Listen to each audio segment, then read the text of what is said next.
ओम नमो भगवते वासुदेवाय। ओम नमो भगवते वासुदेवाय। ओम नमो भगवते वासुदेवाय। ओम अज्ञानतिमिरान्धस्य ज्ञानञ्जनशलाकया चक्षुरुन्मिलितं येन तस्मै श्रीगुरुवे नमः। श्रीचैतन्यमनोभीष्टं स्थापितं येन भूतले स्वयं रूपं कदादि महिमं ददाति स्वप्तान्तिकम्। वंदे हम श्री गुरु कमलम श्री गुरु वैष्णव श्री रूप साग्र जातम सहगण रघुनाथान्वितम तम सजीवम सावधेतम सावभूतम परिजन सहित श्री कृष्ण चैतन्य देव श्री राधा कृष्ण पादान सहगण ललिता श्री विशाखान्वितांश। हे कृष्ण करुणा सिंधु दीन बंधु जगतपते गोपेश गोपिका कांत राधा कांत नमस्ते। तप्त कांचन गौरांगी राधे वृंदावनेश्वरी वृषभानुसुते देवी प्रणमामि हरि प्रिये।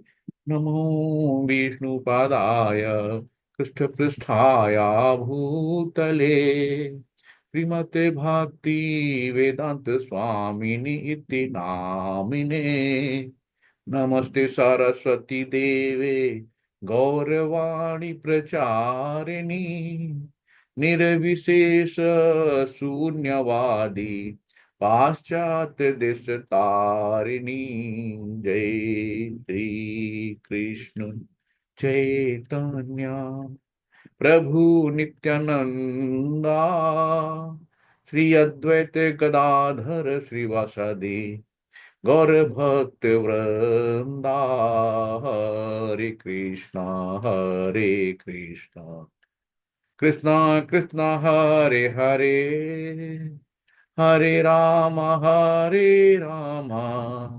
राम राम हरे हरे। हरे कृष्णा कृष्णा कृष्णा हरे हरे हरे राम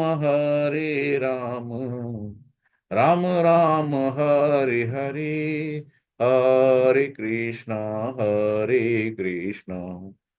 कृष्णा कृष्णा हरे हरे हरे राम राम राम हरे हरे। हरे कृष्णा। सभी को दंड प्रणाम। तो 18वें अध्याय की जर्नी स्टार्ट होती है। यहाँ पे भगवान ने जो है सबको अच्छे से बता दिया, अच्छी सी कृपा कर दी अर्जुन पे, ज्ञान दे दिया। अर्जुन ने सरेंडर कर दिया तो वहां पे कार्पण्य दोषो पहसो भावा प्रच्छामि त्वाम धर्म सम्मोह चेता यच्छ्रेयस्या निश्चितम ब्रूहि तन्मे शिष्यते अहम साधिमान त्वम प्रपन्ने। यहीं पे उन्होंने सरेंडर कर दिया था कि भगवान हम आपके शिष्य हैं, अब मेरे लिए जो उचित हो वो आप हमसे कहिए। तो शिष्य बना लिया था। तो भगवान ने फिर उनको ज्ञान देना शुरू कर दिया। ऐसे ही जब हम भी शरणागत हो जाते हैं तभी हमें ज्ञान मिलता है।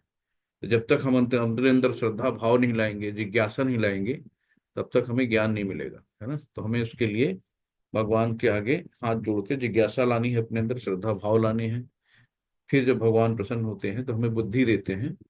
और सततम कीर्ति अंतोयाम, तो उसमें ना कि ददामि बुद्धि योगम तम येन प्राप्नुयात्, जो बुद्धि देंगे तभी भगवान को मिल सकते हैं। तो यहाँ पे अर्जुन ने फिर पूछा कि ये बताओ भगवान, ये त्याग ज्यादा अच्छा है संन्यास, इसमें से बड़ा कौन है। और 18वां अध्याय उपसंहार संन्यास की स्थिति थी। अर्जुन उवाच संन्यासस्य महाबाहो तत्विद्मिच्छामि वेदितुम त्यागस्य च ऋषिकेश पृथक् केशिन सूदन। अर्जुन ने कहा, श्रील प्रभुपाद की जय। हे महाबाहु, मैं त्याग का उद्देश्य जानने का इच्छुक हूँ। और हे केशनिसूदन, यहाँ पे एक वृंदावन में केसी राक्षस था। तो केसी घाट है वृंदावन में, यमुना के किनारे। तो वहाँ केसी नामक उसको मारा था। यहाँ लेकिन केसी निषूदन एक है, ब्रह्मा जी के पास गया था। दूसरा है, ब्रह्मा जी के पास गया था तो भगवान ने उसका व्रत किया था। तो केसी, दूसरा केसी, केसी निषूदन यानी कि उसकी उसको मारा था भगवान ने। तो इसलिए उनका नाम केसी निषूदन भी पड़ा था। हे ऋषिकेश, यानी कि जो अपनी इंद्रियों को जीत लेता है। मैं त्याग में जीवन यानी संन्यास आश्रम का भी उद्देश्य जानना चाहता हूँ। अब यही कि त्याग का उद्देश्य जानने के इच्छुक हैं और संन्यास का। तो भौतिक चीजों से लगाव ना होना, ये धीरे धीरे हमारी भक्ति की पहली सीढ़ी होती है कि जैसे जैसे हम चीजों से डिटैच होते जाते हैं, है ना, अनासक्ति होती जाती है, तो जैसे जैसे हम धीरे धीरे, तो भगवान ने हमेशा बहुत कहा ना कि भगवान की सेवा ही जीवन का चरम लक्ष्य है, कि हम लोग यहाँ पे अंश हैं, पूर्ण की सेवा करने के लिए आए हैं। तो मेन मकसद है हमारा सेवा करना। तो वही कहा ना कि अगर गॉड की सेवा नहीं करोगे तो डॉग की सेवा करोगे। तो हमें सेवा तो करनी है, चाहे बीवी हो, बच्चे हो, परिवार हो, समाज हो, है ना, किसी न किसी की हम लोग सेवा करते ही हैं। इससे बेहतर है कि हमें भगवान की सेवा में लग जाना चाहिए। तो समस्त योगियों में से जो योगी अपने अंदर में सदैव मेरा चिंतन करता है वो सर्वश्रेष्ठ है। तो भगवान यहाँ पे हर बार उन्होंने बताया ना, मन मना भो मद भक्तो मद्याजी मानवश्कुरु, तो मेरी ही पूजा करो, मेरे में मन लगाओ, मुझे में स्थिर करो। तो निष्कर्ष ये कहा गया है कि सारे कार्यों को परमेश्वर से युक्त होना चाहिए, जो ओम तत्सत शब्दों से प्रकट होता है ना, कि हमें सब चीजों को शुद्धि करने के लिए ओम तत्सत शब्द से चीजों को करना चाहिए। तो ये शब्द परम पुरुष विष्णु के सूचक है। तो भक्ति एक जीवन का चरम लक्ष्य है। और यहाँ पे ये भी कहा गया है कि प्रत्येक शास्त्र, प्रत्येक वेद का लक्ष्य भी भक्ति है। तो भगवत गीता में इसकी बहुत अच्छी से व्याख्या हुई है कि हम लोगों ने, भगवान ने खुद बताया कि कैसे हमें भक्ति करनी है। अगर ऐसा ना कर पाओ तो ऐसे कर लो, ऐसे नहीं कर पाओ तो ऐसे नहीं कर लो, उन्होंने कई रास्ते बताए। तो अब यहाँ पे हम जो 18वें अध्याय में देखने जा रहे हैं, सारे उपदेश का सारांश यहाँ पे दिया गया है। इसमें त्याग दिया है, कैसे हमें वैराग्य लेना है, त्रिगुणातीत कैसे हमें तीनों गुणों से ऊपर उठना है, दिव्य पथ की ओर जो है जीवन का लक्ष्य बताया गया है। और भगवत गीता के दो विषयों का स्पष्ट अंतर जानने का इच्छुक है कि त्याग और संन्यास ये क्या है भगवान, हम इनको कैसे समझ सकते हैं कि ये त्याग है और ये संन्यास है। तो भगवान इस पे जो है ये बता रहे हैं। तो इसमें ये कहा गया है कि जो त्याग है, यानी कि जो व्यक्ति कर्म करता है और फल की इच्छा नहीं करता है, वो हो गया त्याग। और संन्यास में क्या है कि वो कर्म ही नहीं करता है, वो जो भी करता है सब भगवान के लिए करता है, यानी कि अकर्म करता है, वो संन्यास है। तो अभी यहाँ भगवान आगे बताएंगे। श्री भगवान उवाच काम्यानां कर्मणान्यासं संन्यासं कवयो विदु सर्वकर्म फल त्यागम प्राहुस्त्यागम विचक्षणः। तो भगवान ने कहा कि भौतिक इच्छा, है ना, हमारी जो इच्छाएं है ना, सबसे बड़ी यही दिक्कत करती है, इच्छाएं। भौतिक इच्छा पर आधारित कर्मों के परित्याग को विद्वान लोग संन्यास कहते हैं। तो जो भौतिक इच्छाएं हैं हमारी, उनके परित्याग को विद्वान लोग संन्यास कहते हैं। और समस्त कर्मों के फल त्याग को बुद्धिमान लोग त्याग कहते हैं। तो वही चीजें हैं कि जो कर्म भी अलग अलग हैं, यानी कि फल की इच्छा के लिए जो करते हैं ना, उसको काम फल कहते हैं। और नित्य कर्म जो है शास्त्रों के नियमानुसार जो किया जाता है, वो नित्य कर्म कह लेते हैं। तो इसमें जो हमें क्या करना है कि जो भी काम करते हैं हम उन सबको भगवान को सेंटर में रख के करें। तो तपस्या भी हम लोग पढ़ चुके हैं, तपस्या, त्याग, दान, धर्म सब पढ़ चुके हैं पिछले में। उन्हीं का निचोड़ निकाल के हम बता रहे हैं भगवान कि जिन कर्मों से उच्च आध्यात्मिक ज्ञान प्राप्त हो उसका परित्याग नहीं करना चाहिए। अगर हम सब कर्मों का त्याग ही कर देंगे तो ये पूजा पाठ भी तो त्याग कर्म है ना। हम आज बैठ के यहाँ पे गीता सुन रहे हैं, ये भी तो कर्म है। आज हम शास्त्रों का अध्ययन करते हैं, मंदिर जाते हैं, अर्च विग्रह की सेवा करते हैं, तो ये भी सब त्याग में, उसमें क्या नाम है, कर्म ही आता है ना। कर्मों को हम नहीं छोड़ सकते, कर्म तो करना ही है। इसलिए हमारी जो सब कुछ है ना हमारा, हम ये मान के चले जो भी है सब कुछ भगवान का है। क्योंकि हम लोग कहते तो है तेरा तुझको अर्पण क्या लागे मेरा, लेकिन शायद हम अर्पण नहीं कर पाते हैं। तो हमें करना चाहिए हर एक चीज। तो सत माने को हो गया कि परम, जो संन्यास क्या होता है, ये दो शब्द से बना है, सत और यांश। यानी कि सत का मतलब होता है परम सत्य के निकट, और यांश का मतलब निकट जाना। परम सत्य के निकट जाना, यह है संन्यास। और जैसे युक्त वैराग्य भी एक आता है शब्द, तो युक्त वैराग्य में जो भी करो सब भगवान से जोड़ दो। जैसे हम यार ये लैपटॉप या मोबाइल लेके बैठे हैं, तो हमने क्या करा है कि इससे हम लोग गीता का अध्ययन कर रहे हैं, यानी भगवान के नाम की चर्चा हो रही, सत्संग हो रहा है। तो ये लैपटॉप को भी हमने जोड़ दिया भगवान के नाम से, तो युक्त हो गया, है ना, तो युक्त वैराग हो गया। तो परम सत्य क्या है, भगवान है। तो हमें भगवान के निकट जाना, यही है संन्यास। और तपस्या मन कर्म वचन से सबकी सबसे सेवा करना, ये हो गया हमारा तपस्या।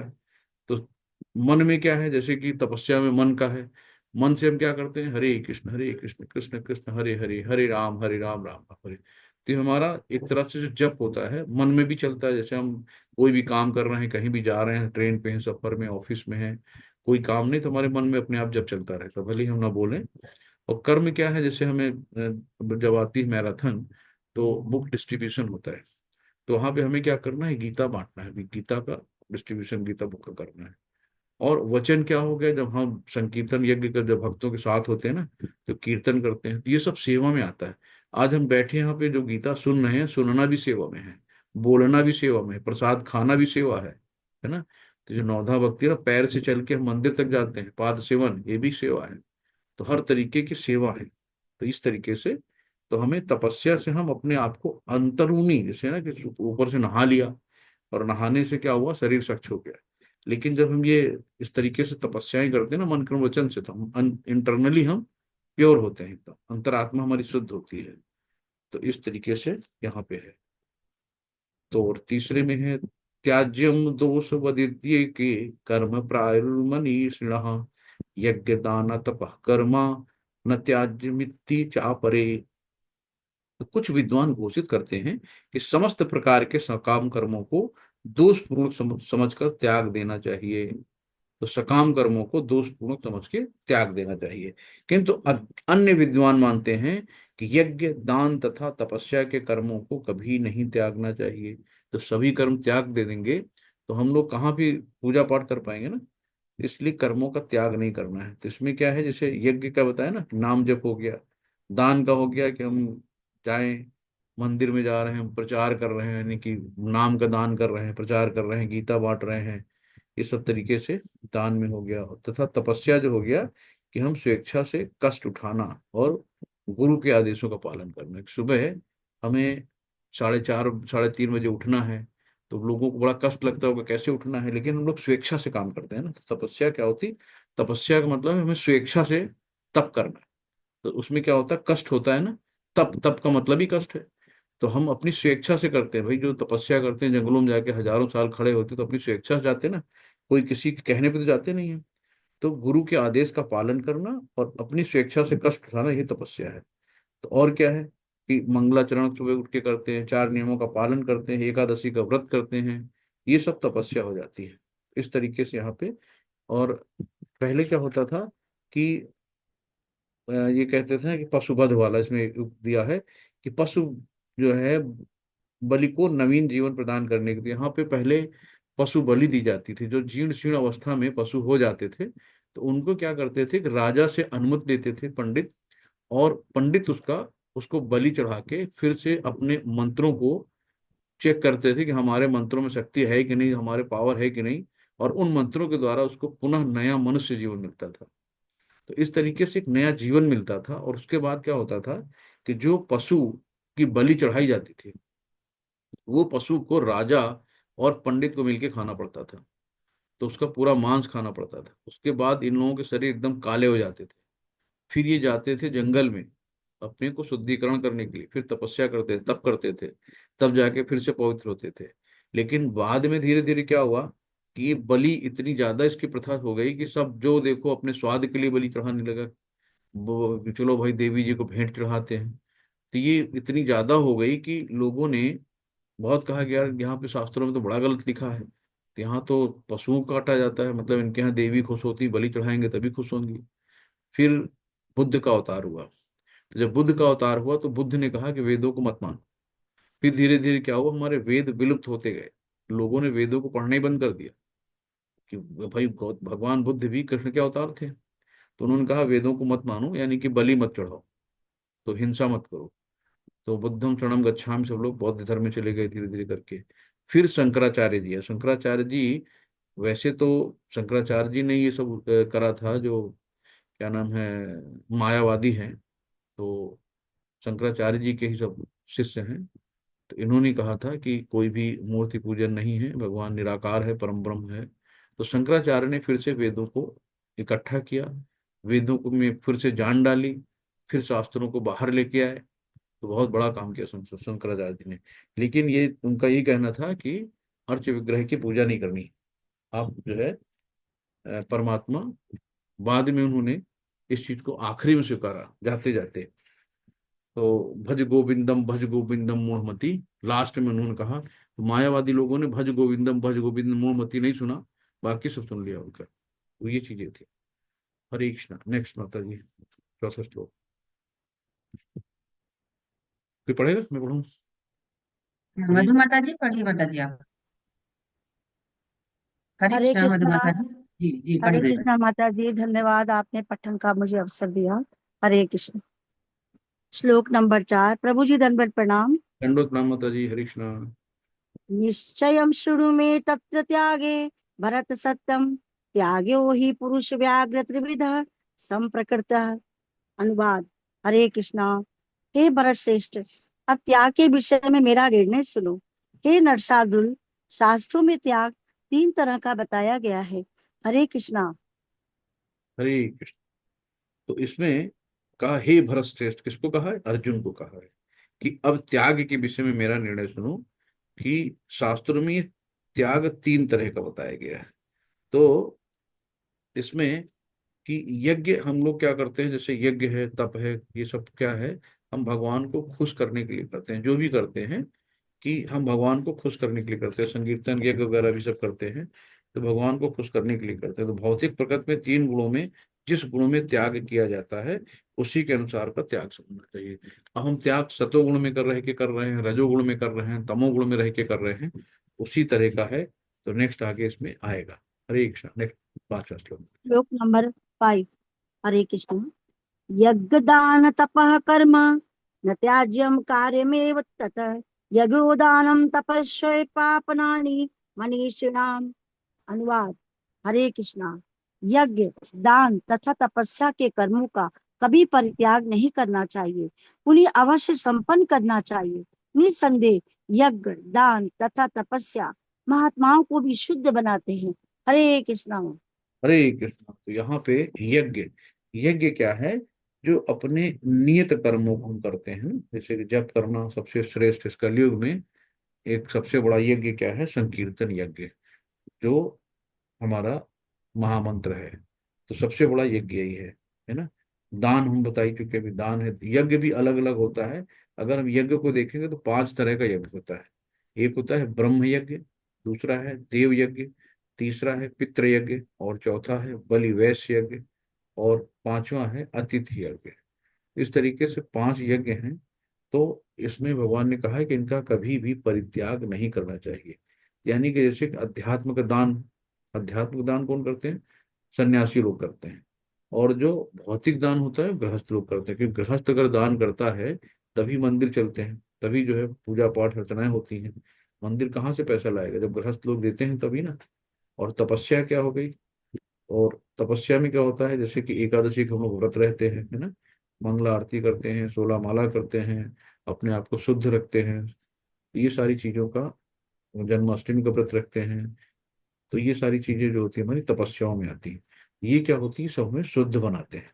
तो भगवान कहते हैं कि कोई भी यज्ञ जो मानव कल्याण के लिए हो, उसका भी कभी परित्याग नहीं करना चाहिए।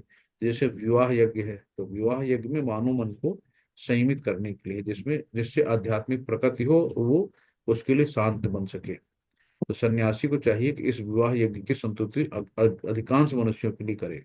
यहाँ पे सबसे अच्छा है कि इस्कॉन में, यहाँ पे और कहीं जाओ ना तो सबको भाई, मतलब पति पत्नी को भी भाई बहन बना देते हैं कि आप लोग एकदम ब्रह्मचर्य रहिए, दूर रहिए। लेकिन यहाँ पे लोग कहते हैं कि आप डिवोटी से मैरिज करिए। यहाँ पे कोई ये नहीं कि भाई वो फला बिरादरी का फला बिरादरी का, नहीं। आप देखो दीक्षित हैं, अगर बहुत अच्छा है कि आपके यहाँ लड़के लड़कियां हैं, तो आप टेम्पल में संपर्क करें और अपने हिसाब से वर लड़के लड़की ढूंढ ले। तो अगर दोनों 16 माला कर रहे हैं, दीक्षित हैं, तो आपको लगता है कि कभी इनमें डाइवोर्स डाइवोर्स होगा? कभी इनमें तू मैं होगी? भाई दोनों अच्छे से प्रसादम खाएंगे, और जो अगली संतान होगी वो शुद्ध वैष्णव होगी, है ना। और घर एकदम मंदिर की तरह रहेगा। तो कभी जो आजकल नई नई, देखिए कितनी मैरिज हो रही, साल भर ज्यादा नहीं टिक रही है। कहीं ना कहीं कोई न कोई बवाल करके लड़के लड़कियां एक दूसरे से अलग हो जा रहे हैं, क्योंकि कोई किसी की सुनना नहीं चाहता ना। पहले पति को परमेश्वर माना जाता था, जैसे कि लक्ष्मी जी विष्णु के हमेशा चरणों में रहती हैं, तो वैसे पत्नियां भी हमेशा पति को ऐसी इज्जत देती थी, जो पति ने कहा वही सही है। पति मारे, गाली करे, कुछ भी करे, लेकिन वो कभी पति का नाम भी नहीं लेती थी, बुराई भी नहीं होती थी, एक सम्मान होता था। तो सबसे अच्छा होता था कि नाम नहीं लेती थी, एक सम्मान था ना। तो सब जहाँ सम्मान होगा वहां नजरें नीचे करके आदमी उनकी आज्ञा का पालन कर लेता था। भले इसको आज के रूप में गुलामी कहें, कुछ भी कहें, लेकिन उससे घर संतुलित रहता था। और आजकल तो पति ने एक शब्द बोला नहीं कि पत्नियां चार बोलने को तैयार हैं। तो कोई किसी को सुनने ही नहीं पसंद है। जब कोई सुनेगा नहीं तो मतलब ही नहीं ना फिर, हाँ ना कोई। अब जब पति पत्नी में नहीं अच्छी बनेगी तो फिर क्या होगा? बच्चे देखते हैं ना कि अच्छा मम्मी तो पापा से ऐसे बोल रही हैं, तो बच्चे भी ऐसे बिगड़ जाते हैं। जब बच्चे फिर मम्मी को बोलते हैं तो मम्मी को बुरा लगता है कि देखो कैसे जुबान लड़ा रहा है। तो खुद भूल जाती है कि भाई बच्चे बहुत सेंसिटिव होते हैं। बच्चे हमेशा इस चीज को निगाह में रखते हैं कि मम्मी क्या कर रही है। पापा तो बड़े हैं और मम्मी छोटी है, तो मम्मी पापा से ऐसे बात कर रही है तो हम भी बड़ों से ऐसे बात कर सकते हैं। बच्चे कहीं बाहर से सीख के नहीं आते, हम ही लोगों का जो प्रतिबिंब छाया है ना, वही बच्चों में आती है। और जब हम बच्चों में वो गुण देखते हैं तो हमें बहुत बुरा लगता है। और ये अगर हम कभी पलट के सोचे, यार ये तो गुण मेरा है, ये वर्ड तो मैं बोलती थी, ये वर्ड तो ऐसे हमने बोला था, तो जो बच्चा बोल रहा है। तो ये सब चीजें अपने से होती हैं। तो हमें हमेशा बहुत चीजों को घर में डिसिप्लिन रखना चाहिए। कभी भी कुछ हो तो पति पत्नी अगर किसी की बात बुरी भी लग रही है तो हमें उस समय बच्चों के सामने शांत रहना है। हमें बाद में क्लेरिफिकेशन कर लेना बहुत समय रहता है। कभी भी मिले तो कह दे यार तुमने यहाँ पे वाली बात गलत बोली थी। उस समय ठंडे माइंड में होगा, उस आपकी बात को समझ भी लेगा। लेकिन अगर कोई गुस्से में, और गुस्से में आपने गुस्से से तुरंत पलट के वार किया, तो फिर क्या होगा? गोलियां चलनी शुरू हो जाएंगी। इसलिए कभी भी गुस्से से गुस्सा नहीं काटी जाती। कभी भी गुस्सा है तो समझदार व्यक्ति वही होता है जो पहले शांत हो जाता है। तो अगर कोई शांत हो गया समझ लो ज्यादा समझदार है। शांत हो जाओ। और कितनी देर आदमी गुस्सा रहेगा? बताया ना कि पानी का जैसे नेचर है शीतलता, ठंडा प्रदान होगा। चाहे जितना खौला दो थोड़ी देर बाद ठंडा हो जाएगा। ऐसे आदमी कितना भी गुस्सा हो, कुछ देर बाद वो शांत हो जाएगा। जब वो शांत हो जाए उसके बाद अपनी बात बोल दो ना, कि देखो यार यहाँ पे ये बात क्या आपको बोलना उचित था, ये बात आपको सही लगती है। तो खुद रियलाइज कर लेगा, वहां लड़ाई भी नहीं होगी और बात भी समझ में आ जाएगी।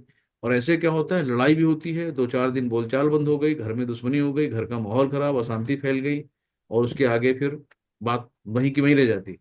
कोई एक दूसरे को समझते ही नहीं है, क्योंकि फिर बात अगर उखड़ेगी फिर बवाल होगा। इस तरीके से तो तो ये सब चीजें होती हैं। ठीक है। तो हमेशा हम लोग कोशिश करते हैं यहाँ पे इस्कॉन में कि अभी देखो अंकित प्रभु जी हैं, काफी सीनियर ड्यूटी हैं इस समय, भक्ति वैभव की क्लास कर भी रहे, ले भी रहे हैं। उन्होंने भी, वो आईटी हैं, आईटी टॉपर हैं, कानपुर से पीएचडी भी कर रहे हैं आईटी। और इतनी अच्छी पोस्ट पे होने के बाद भी उन्होंने एक ड्यूटी से शादी किया। और हम लोग गए भी थे वहां पे, बहुत अच्छा अरेंजमेंट था, लग रहा था ना कि सारे देवता लोग फूलों की वर्षा कर रहे हैं। और फर्स्ट टाइम इस्कॉन टेम्पल में, चंडीगढ़ में, वहां पे बहुत बाकायदे इस्कॉन के ब्राह्मण आए थे। उन्होंने 7 फेरे लगवाए, बहुत से अच्छे से हवन पूजन हुआ। बहुत सुंदर वातावरण था वहां पे, खुद लग रहा था कि सारे देवी देवता लोग आके उनको आशीर्वाद दे रहे हैं। एक ऐसा माहौल था। तो ये चीजें कभी आप फील करेंगे तो बहुत अच्छा लगेगा।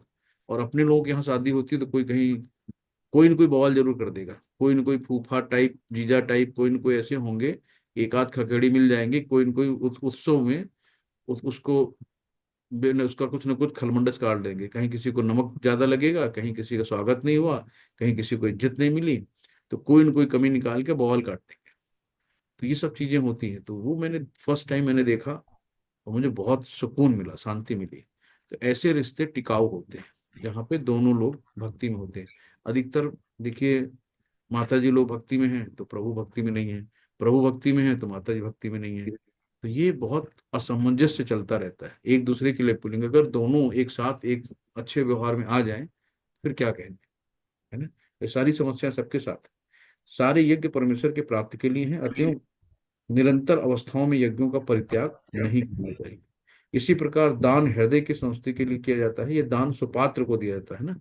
कल हम लोगों ने बात की थी कि दान भी जो देश काल और समय के हिसाब से किसको करना है, बहुत ध्यान से करना चाहिए। सबको दान भी नहीं दिया जाता, तो सुपात्र को दिया जाता है। तो इससे आध्यात्मिक जीवन में प्रगति होती है। और दान देते समय हमें ओम तत्सति जरूर कहना है, तो इससे सब चीजें शुद्ध हो जाती है। यस माता, नेक्स्ट माता।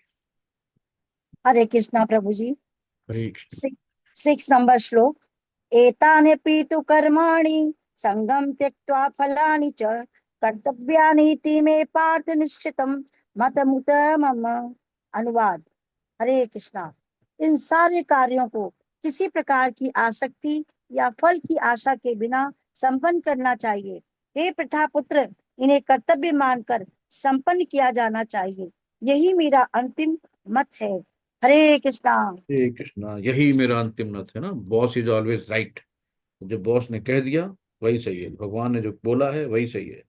तो अभी हम लोग पढ़ चुके थे अध्याय 2 में 47वां श्लोक है ना, कर्मण्येवाधिकारस्ते मा फलेषु कदाचन। तो वहां भी बताया गया कर्तव्य समझकर इनको संपन्न नहीं किया चाहिए, यानी कि कर्म करो, कर्म फल को भगवान को दे दो, तभी वो शुद्धि होता है। तो सारे कर्म भगवान के हैं, उन्हीं के लिए करना है। कर्म करो और फल की इच्छा मत करो। तो इस तरीके से जीवन में जितने सारे यज्ञ भौतिक उन्नति के लिए हैं उनका परित्याग करना चाहिए। लेकिन जिन यज्ञों से मनुष्य का अस्तित्व शुद्ध हो और जो आस्तिक आध्यात्मिक स्तर तक उठाने वाले हों, उनको कभी बंद नहीं करना चाहिए। तो जो हमें आध्यात्मिक स्तर में ऊपर उठाएं और जो शुद्ध हो, हमें शुद्ध करें, उन कर्मों का कभी भी हमें त्याग नहीं करना है। और श्रीमद् भागवत में भी कहा गया है कि जिस कार्य से भगवत भक्ति का लाभ हो उसे स्वीकार करना चाहिए, यही धर्म की सर्वोच्च कसौटी है।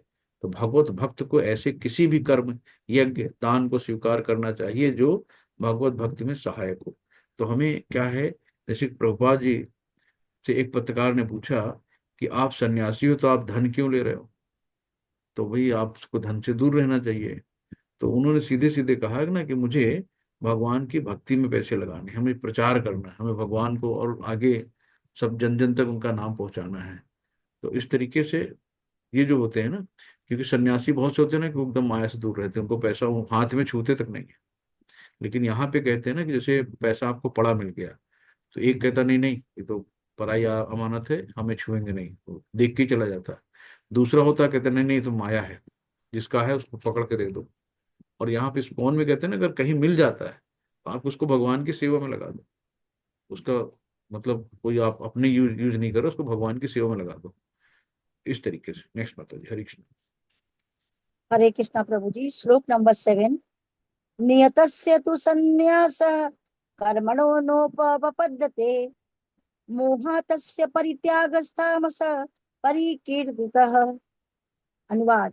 हरे कृष्णा। निर्दिष्ट कर्तव्यों को कभी नहीं त्यागना चाहिए।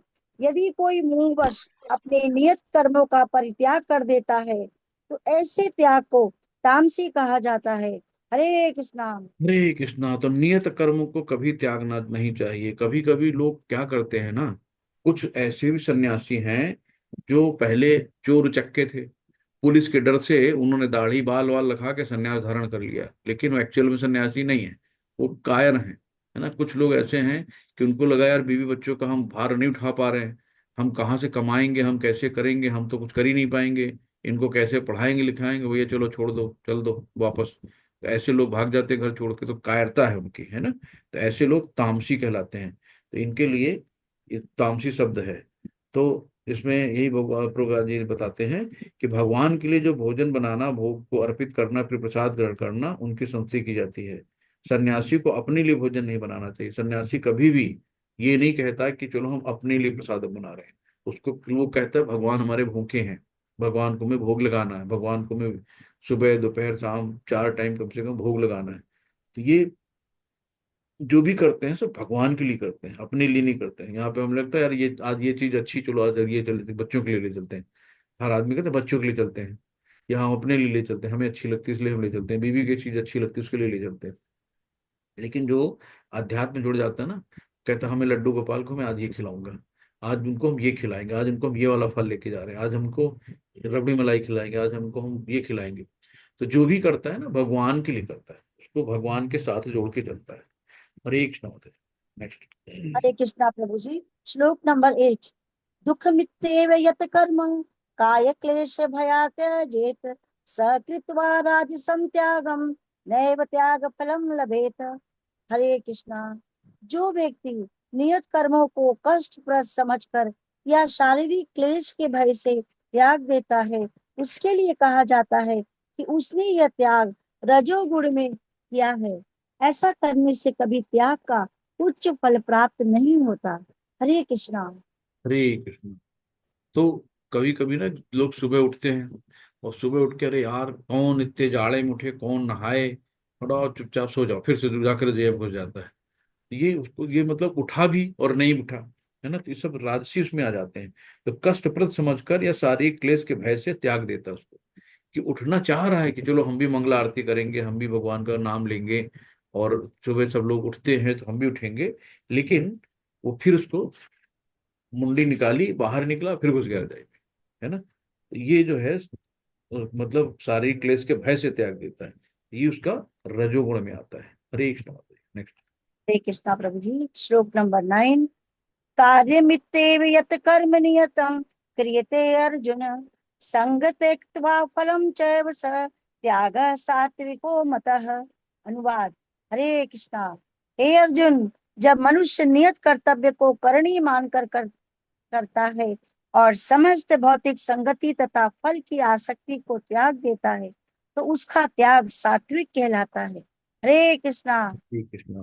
तो नियत कर्तव्य को करणीय मानकर, कि जो हमें शास्त्रों में लिखा है, जो विधि विधान से चीजें करनी तो करनी है, सुबह अगर हमें ब्रह्म मुहूर्त में उठना है तो उठना है ना, उसमें फिर कोई आलस नहीं रहता है। और भौतिक संगति तथा फल की आसक्ति, हमें भौतिक संगति, प्रजल्पा, इन सबसे दूर रहना है, कि अभक्तों का संग नहीं करना है, तो इनसे हमें आसक्ति नहीं रखनी है। तो ऐसे त्याग को हम सात्विक बोलते हैं। तो ये जो एक श्लोक से 18 तक है ना, कि भगवान का कर्म योग चल रहा है, फिर से दोबारा रिवाइड करा रहे हैं भगवान सबको, जो हम लोग पढ़ चुके हैं। नेक्स्ट माता जी। हरे कृष्णा प्रभु जी। श्लोक नंबर 10। न द्वेष्टया कुशलम कर्म कुशले नानुषदते, त्यागी सत्वम समाविष्टो मेधावी छिन्न संशय। अनुवाद। सतोगुण में स्थित बुद्धिमान त्यागी, जो न तो अशुभ कर्म से घृणा करता है, न शुभ कर्म से लिप्त होता है, वो कर्म के विषय में कोई संशय नहीं रखता। हरे कृष्णा। हरे कृष्णा। तो यहाँ पे अब ये जो वास्तविक संन्यास है, ये 10 श्लोक से लेके हमें 12 श्लोक तक का ये बताएंगे। फिर एक बार मैं बता देता हूँ कि त्याग क्या है। त्याग जो है, जो अपने जो हमें कर्म होते हैं ना, तो कर्म कोई बुरे नहीं होते, लेकिन जो कर्म की जो फल होते हैं ना, उनकी आसक्ति बुरी होती है। तो कर्म करो, लेकिन कर्म फल का त्याग कर दो, यानी कि कर्म फल भगवान को अर्पित कर दो, तो ये त्याग कहलाता है। सन्यास क्या है? सन्यास में ना आदमी फल की इच्छा करता है और ना ही कर्म करता है, तो दोनों का ही त्याग कर देता है। कर्म के फल का और इच्छा का त्याग करता है, यानी जो भी करता है वो उसको, वो अकर्म करता है, यानी कि जो भी करता है भगवान के लिए करता है। तो फलों को त्यागना आसान है, लेकिन जो कर्मों को त्यागना थोड़ा सा आसान नहीं है। तो फल को तो हम त्याग सकते हैं, कर्म फल को, लेकिन कर्म तो करनी ना। तो इसलिए सबसे सरल त्याग का मार्ग क्या है, कि आप कर्म करिए और कर्म फल का जो भी आपको प्राप्त होता है सब भगवान को अर्पित करो। ये गाना नहीं गाओ कि तेरा तुझको अर्पण क्या लागे मेरा, एक्चुअल में करो, है ना। तो स्वधर्म, अपने धर्म को देखो और कर्म करो, यही सब है। तो इसी में एक बहुत अभी यहाँ पे मायापुर, कुछ लोग गए होंगे आप लोगों में से। तो मायापुर में एक बहुत अच्छा सा प्रभुपाद जी का एक, मतलब एक ड्रीम था कि वर्ल्ड का सेंटर बने यहाँ पे, जो इस्कॉन का पूरे वर्ल्ड का सेंटर मायापुर में बने। तो बहुत लोगों की धारणा है ना कि जो इस्कॉन वाले हैं, यहाँ का पैसा विदेशों में जाता है। ये गलत धारणा है, जो बाहर बाहर बहुत से यूट्यूब में आपने देखा होगा, बहुत लोग आप कहीं भी देते होंगे अंग्रेजों का मंदिर है। तो जो अज्ञान है, जिनको पता नहीं है, लेकिन जो मायापुर में टीओपी बन रहा है, तो ये इस तरीके से टीओपीए है उसको कहते हैं। तो ये अ, क्या है कि लगभग इसमें एक फोर्ट के मालिक हैं, उनका नाम है, ये 1975 में उनको प्रभुपाद जी के डायरेक्ट डिसाइपल है। तो जो इनको असाइनमेंट, उनसे एक इच्छा जाहिर की प्रभुपाद जी ने, कि हम चाहते हैं कि बहुत भव्य मंदिर बने, है ना। तो आप समझ लीजिए लगभग 600 करोड़ रुपए उन्होंने डोनेट किया है उस मंदिर के लिए। उसका प्रोजेक्ट बहुत, कम से कम 1200 करोड़ का है, तो 50% तो उन्होंने कर दिया है। तो इस तरीके से उनका जो ये है कि उनके हेनरी फोर्ड, उनके ग्रैंडफादर का नाम था। फोर्ड की जो गाड़ी आती थी ना, तो हेनरी फोर्ड की थी, और उनका एल्बर्ट फोर्ड नाम था पहले। अब वो शुद्ध वैष्णव है, आज भी मायापुर में आते हैं, इतने बड़े रईस मालिक हैं, पैसों में सब कुछ है, लेकिन आज भी वहां पे झाड़ू पोछा लगाना, किचन में बर्तन साफ करना, इतनी एज होने के बाद भी आप पूरी सेवा देते हैं और एकदम साधारण व्यक्ति की तरह रहते हैं। तो ये है इस तरीके से। अब ये है गृहस्थ हैं, लेकिन इन्होंने क्या करा, त्याग किया है ना। तो हमेशा त्याग बड़ा है, इस चीज को दिमाग में रख लेना कि हमेशा संन्यास से बड़ा त्याग है। तो ये जो बार बार चीजें आ रही है ना, तो इसको एकदम यहीं पे क्लियर कर दो। तो ये हमने एक एग्जाम्पल दिया कि जो इनका अमरीश महाराज नाम है इनका, जो प्रभुपाद जी ने नाम दिया, अमरीश प्रभु नाम है इनका। तो ये पहले इनका एल्बर्ट फोर्ट नाम था, तो जो भौतिक नाम है, लेकिन जो है इस तरीके से 600 करोड़ का दान देने के बाद भी वहां पे आके झाड़ू पोछा लगाते हैं, वहां पे आके सेवाएं देते हैं, बर्तन धुलते हैं, एकदम साधारण शुद्ध वैष्णव की तरह रहते हैं। तो बहुत बड़ी बात है। मायापुर में जाएंगे, वहां पे जो मंदिर ये बन रहा है उसमें आप जाओगे ना, तो आपको लगेगा हम एकदम गोलोक वृंदावन धाम में आ गए। इतना खूबसूरत बनाया है कि आप देखोगे वैसे ही, ये 7 तल ऊपर 7 तल नीचे, स्वर्ग कहाँ है, कहाँ पे क्षीरोदक्षाई विष्णु है, कैसे लेटे हुए, कैसे हमारा सुमेरु पर्वत है, कहाँ पे सूर्य हमारा चक्कर लगा रहा है, उनके परिधि में कैसे कैसे एरावत हाथी खड़े हैं, नीचे कछुआ, सब इतना बढ़िया 3D विजन में विजुलाइज करके मंदिर बना रहे हैं कि लगता है कि हम एकदम वाकई गोलोक वृंदावन धाम में आ गए। तो ये अभी लगेगा 2027 मंदिर कंप्लीट हो जाएगा, काफी अच्छे से चल रहा है। जी माता जी, नेक्स्ट। हरे कृष्णा प्रभु जी। श्लोक नंबर 11। नहि देहभृता शक्यं त्युक्तं कर्माणि यशेषतः यस्तु कर्म फल त्यागी स त्यागीत्यभिधीयते। अनुवाद। हरे कृष्णा।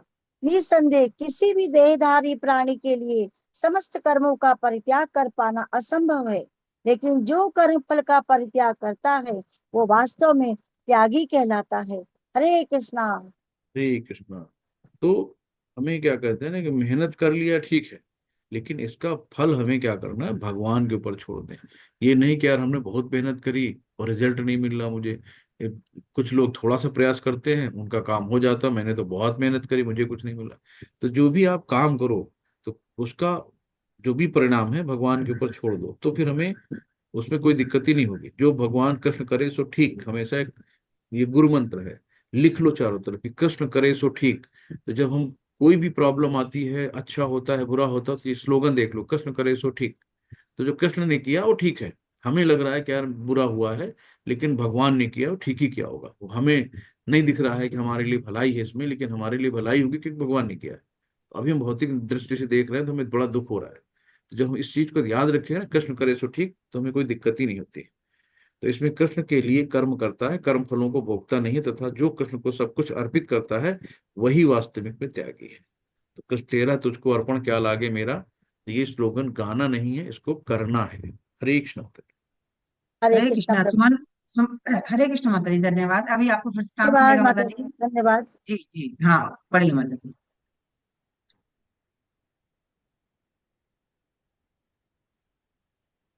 हरे कृष्णा। हरे कृष्णा माता जी, किससे पढ़वा रहे हैं? अभी माता जी का हैंड रेस था ना, मैं नाम बोला था, मैं नाम ही भूल गई उनका, एक मिनट। सुमन माता सुमन। जी। हाँ, सुमन हरे माता जी थी, कृष्णा। पढ़िए माता जी। सुमन दुबरल करके था, सुमन हाँ हाँ, सुमन पढ़िए माता सुमन जी। गोरखपाल माता जी हरे हैं, कृष्ण। पुरानी, पढ़िए बहुत पढ़िए पुरानी। पढ़िए माता जी। हरे हरे कृष्णा। जी तो जी। हरे नाइन्थ से पढ़ना है, नवे से। 12 मार्क्स। ट्वेल्थ से पढ़ना है माता जी, ट्वेल्थ। कार्य। अच्छा। अनिष्ट। हरे कृष्ण। अनिष्ट अनिष्टम इष्टम मिश्रम च त्रिविधम कर्मणः फलम भवत्यागिनां प्रेत्य न तु सन्यासिनां क्वचित्। हरे कृष्ण। जो त्यागी नहीं है उसके लिए इच्छित अर्थात इष्ट, अनिच्छित अर्थात अनिष्ट तथा मिश्रित, ये 3 प्रकार के कर्म फल मृत्यु के बाद भी मिलते हैं। लेकिन जो सन्यासी है उन्हें ऐसे फल का सुख दुख भोगना पड़ता है। हरे कृष्ण। हरे कृष्णा। तो पर हम लोग यहाँ पे जन्म मृत्यु जरा व्याधि में फंसे हुए हैं ना। तो यहाँ पे बताया है भगवान ने कि 3 प्रकार के कर्म फल मृत्यु के बाद मिलते हैं, लेकिन जो सन्यासी हैं उन्हें ऐसे फल का सुख दुख नहीं भोगना पड़ता है। तो अब यहाँ पे बताया है कि जो कृष्ण भावनामृत व्यक्ति कृष्ण के साथ अपने संबंध, तो हर जगह संबंध, अभिधेय और प्रयोजन को लेके चलेंगे ना, तो पूरी आपको भगवत गीता, भागवतम सब कुछ समझ में आएगी, हर जगह तीनों का प्रयोग किया गया है। तो संबंध जैसे कि जब द्रौपदी को प्रॉब्लम हुई तो द्रौपदी ने सबको पुकारा कि पितामह मेरी रक्षा करो। अर्जुन, भीम, नकुल, सहदेव, सबको, द्रोणा, सबसे कहा उन्होंने। तो सबने क्या करा, नजरें झुका ली। लेकिन आखिरी में जब गोविंद पुकारा, तुरंत गोविंद दौड़े चले आए। तो हमारा संबंध कितना है, हमें वो देखना है। तो गोविंद तुरंत आते हैं, लेकिन क्या हमारा संबंध उनसे उतना है? क्या हमारी भक्ति उस टाइप में है? लोग कहते हैं कि भगवान को बुलाए, भगवान आते नहीं, आते हैं। लेकिन हमारा उस स्तर का है हमारे उनके पास, है ना। इसी तरीके से कि जैसे पानी बहता है ना तो समुद्र की तरफ जाता है, तो आत्मा जब बहती है भक्ति भाव में तो सीधे बैकुंठ की तरफ जाती है। नेक्स्ट माता जी। पंचैतानि महाबाहो कारणानि निबोध मे सांख्ये कृतान्ते प्रोक्तानि सिद्धये सर्वकर्मणाम्। हरे कृष्णा। हे महाबाहो अर्जुन, वेदांत के अनुसार समस्त कर्म की पूर्ति के लिए 5 कारण हैं। अब तुम इन्हें मुझसे सुनो। हरे कृष्णा। हरे कृष्ण। तो अभी भगवान बता रहे हैं कि समस्त कर्म की पूर्ति के लिए 5 कारण है।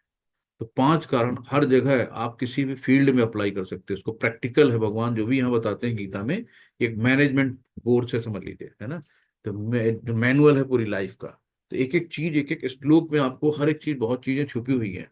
यहाँ पे कह रहे हैं कि किसी कर्म में सफलता के लिए इन 5 कारणों पर विचार करना होगा। सांख्य का अर्थ है ज्ञान का आधार स्तंभ, और वेदांत अग्रणी आचार्यों द्वारा स्वीकृत ज्ञान का चरम आधार स्तंभ है। और यहाँ तक कि शंकर भी वेदांत सूत्र को इसी रूप में स्वीकार करते हैं। तो शंकर, देवी देवता सभी लोग स्वीकार करते हैं, जो कृष्ण भावना भावित कर्म अंतर्यामी भगवान के निर्देशानुसार किए जाते हैं, उनका फल ना तो इस जीवन में और ना मृत्यु के पश्चात मिलता है। तो हमें फल के से कोई मतलब ही नहीं है। हम जब कृष्ण भावनामृत में आ गए, वहां पे ना सर्वस्य चाहम हृदय सन्निविष्टो, तो वे प्रत्येक व्यक्ति के उसके पूर्व का जन्म का स्मरण भी करा सकते हैं, विस्मृत भी करा सकते हैं। ये भगवान कुछ भी करा सकते हैं। अब हम लोग यहाँ आते हैं, कर्म के जो 5 कारण हैं ये बता रहे हैं। नेक्स्ट बात है। अधिष्ठान अधिष्ठानं तथा कर्ता करणं च पृथक् विधम् विविधाश्च पृथक् क्वेष्टा दैवं चैवात्र पंचमम्। हरे कृष्ण।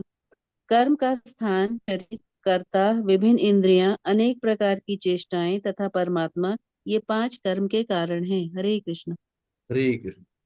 तो ये जो है, जैसे कि किसी भी चीज के लिए सबसे पहले क्या चाहिए हमें, हम कोई भी काम करते हैं ना तो हमें ऑब्जेक्ट होना चाहिए, करना क्या है। फिर ऑब्जेक्ट हमें मिल गया कि चलो हमें ये वाला काम करना है। अब उसके लिए हमें फील्ड चाहिए, ठीक है। अब फील्ड भी मिल गई तो करने वाला भी चाहिए, करेगा कौन, है ना, वो वैसे लोग चाहिए। अब करने वाले भी मिल गए। अब हमें उसका क्या नाम है, कैसे करना है, उसकी जो प्रोसेस होती है कि क्या क्या करना है, नक्शा बनवाना, उसके लिए कौन सी चीजें कहाँ करनी है, वो सब चाहिए। सब कुछ कर लिया, लेकिन अगर भगवान का आशीर्वाद नहीं मिला, कितनी भी मेहनत कर लो, कितनी भी फील्ड से जा लो, कितने भी बढ़िया से इंजीनियर से प्रोजेक्ट बनवा लो, आर्किटेक्ट से डिजाइन करवा लो, सब कुछ करवा लो, सब कुछ बढ़िया हो गया, फर्स्ट क्लास, पैसे भी हैं, फील्ड भी है, सब कुछ है, लेकिन अगर भगवान का आशीर्वाद नहीं मिला, क्या कार्य संभव है? तो यहाँ पे यही भगवान बताते हैं कि कर्म का स्थान यानी कि जैसे शरीर है, कर्ता हमारी जीव यानी आत्मा, और विभिन्न इंद्रियां क्या है, ये जो प्रकृति से रिलेटेड है सारी चीजें, है ना। और चौथा है अनेक प्रकार की जो चेष्टाएं हैं, हमारी एंडीवर यानी हमारी संकल्प चेष्टा, है ना, यानी प्रयास जो अलग अलग है, प्रयत्न जो हम करते हैं काम करने के लिए, जूझते हैं।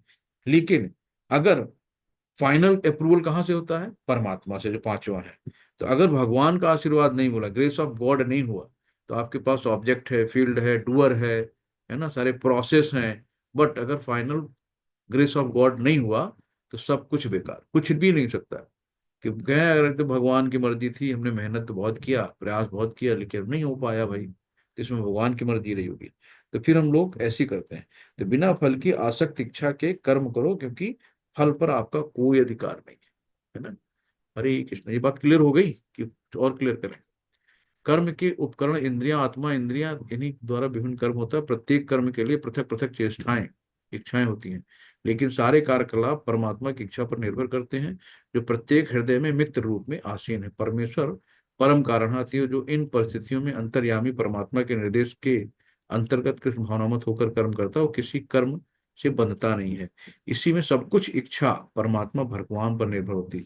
इसी में एक जो है तीसरे अध्याय का कौन सा है, 42 श्लोक है, तो इसी से रिलेटेड है, वो मैं आपको बताता हूँ। उसमें कहा है ना कि ये इन कर्मेंद्रियां जड़ पदार्थ की अपेक्षा श्रेष्ठ है, मन इंद्रियों से बढ़कर है, बुद्धि मन से भी उच्च है, और आत्मा बुद्धि से बढ़ के है। तो इसमें थोड़ा सा इसमें भी तात्पर्य वहीं का दिया गया है नीचे जो है। नेक्स्ट माता जी 15। शरीर वाक् मनोभिः यत्कर्म प्रारभते नरः न्यायं वा विपरीतं वा पंचैते तस्य हेतवः। मनुष्य अपने शरीर, मन या वाणी से जो भी उचित या अनुचित कर्म करता है, वह इन 5 कारणों के फलस्वरूप होता है। हरे कृष्ण। हरे कृष्णा। तो जो भी चीजें हुआ इन 5 कारणों के, यानी कि शरीर मन वाणी, BMW है ना, बॉडी माइंड वर्ड। तो मनुष्य मन वाणी और शरीर से कर्म करता है, तो मनसा वाचा कर्म तपस्या करनी है। तो हम किस गुण के प्रभाव से क्या चीज कर रहे हैं उस पर डिपेंड करता है। हरे कृष्ण। तत्रैवं सति कर्तारम् आत्मानं केवलं तु यः पश् पश्यत्यकृत बुद्धित्वान् स पश्यति दुर्मतिः। हरे कृष्ण। अतएव जो इन 5 कारणों को न मानकर अपने आप को ही एकमात्र कर्ता मानता है, वह निश्चय ही बहुत बुद्धिमान नहीं होता और वस्तुओं को सही रूप में नहीं देख सकता। हरे कृष्ण। हरे कृष्णा। तो ऐसे लोग जो है ना, जैसे रजोगुणी वाले जो होते हैं ना, वो क्या कहते हैं कि वो तो ये मैंने करा है, ये मेरा है, ये मेरे द्वारा हुआ, ये मैंने किया है। तो ये सब करता रहता है, लेकिन बाद में जब कुछ बिगड़ती है ना तो भगवान को दोष देता है। करेंगे तो हमने किया, और बुरा हुआ तो भगवान ने किया। भूल जाता है कि फाइनल अप्रूवल भगवान ही देते हैं। तो जो परमेश्वर को नहीं देखता ना, वो अपने आप को ही कर्ता मान बैठता है। यही उसकी गलती है। नेक्स्ट माता जी। यस्य नाहंकृतो भावो बुद्धिर्यस्य न लिप्यते हत्वापि स इमान् लोकान् हन्ति न निबध्यते। हरे कृष्ण। जो मिथ्या अहंकार से प्रेरित नहीं है, जिसकी बुद्धि बंधी नहीं है, वह इस संसार में मनुष्यों को मारता हुआ भी नहीं मारता, न ही वह अपने कर्मों से बंधा होता है। हरे कृष्ण। हरे कृष्ण। तो ये मिथ्या अहंकार क्या है? हम शरीर हैं, है ना। तो मिथ्या अहंकार हम देहात्म बुद्धि है कि मैं हूं, ये मेरा है, जो भी सब मेरा मेरा करते रहते हैं ना। तो जिसकी बुद्धि बंधी नहीं है, वो इस संसार में मनुष्यों को मारता हुआ भी नहीं मरता, तो ना ही वो अपने कर्मों से बंधा रहता है। तो हमें हमेशा याद रखना है कि हम भगवान के नित्य दास हैं। तो मालिक बनने की जो प्रवृत्ति होती है ना मनुष्य के, यही उसके कर्म बनाता है, और यही उसका मिथ्या अहंकार है। जब भगवान का नित्य दास समझाएगा अपने आप को कि हम भगवान के नित्य दास हैं, तभी उस चिंगुल से बच सकता है। तो अर्जुन स्वयं को कर्ता मान बैठा था, लेकिन उसने अपने भीतर तथा बाहर परमात्मा के निर्देश पर विचार नहीं किया। अर्जुन को लग रहा था कि मैं ही लड़ रहा हूं, मैं ही इनको मार दूंगा। तो भगवान ने कहा कि सब पहले ही मारे जा चुके हैं, तुम तो केवल निमित्त मात्र हो। तो भगवान उसको श्रेय दे रहे थे कि भाई एग्जाम तो पहले ही पास हो चुके हैं, रिजल्ट घोषित करना है, और तुम्हें जाना अपना रोल नंबर तो डाला हो, जाके कॉपी तो मैं पहले ही लिख चुका हूँ। तो लेकिन अर्जुन कह रहा था मुझे ही सब कुछ करता है, तो अर्जुन खुद को कर्ता मान बैठा था। लेकिन जो व्यक्ति कर्म के उपकरणों को कर्ता के रूप में तथा अपने को परम निर्देशक के रूप में परमेश्वर को मानता है, वो प्रत्येक कार्य को पूर्ण करने में सक्षम है। ऐसा व्यक्ति कभी मोहग्रस्त नहीं होता। जब कोई सैनिक अपने श्रेष्ठ अधिकारी सेनापति की आज्ञा से वध करता है, तो उसको दंडित नहीं किया जाता। यदि वही सैनिक स्वेच्छा से वध कर दे, तो निश्चित रूप से न्यायालय उसका। बहुत से सैनिक आते अपने गांव घर में, मतलब पड़ोसी को मार दिया उन्होंने, तो उनको वही सजा मिलती है जो एक आम आदमी को मिलती है। लेकिन अगर बॉर्डर पे कमांडेंट का आदेश हुआ है कि मारो, तो वहां उसको कोई सजा नहीं, का चाहे जितने मार गिराए दुश्मनों को। वही चीजें हैं कि जब हम अपने आप को कर्ता मान बैठते हैं, यही हमारे बंधन का कारण है। लेकिन जब परमेश्वर उसकी स्वीकृत करते हैं, तो फिर बंधन का कारण नहीं ले जाता। ठीक है, नेक्स्ट बात। ज्ञानं ज्ञेयं परिज्ञाता त्रिविधा कर्म चोदना करणं कर्म कर्तेतिं त्रिविधा कर्म संग्रह। हरे कृष्ण।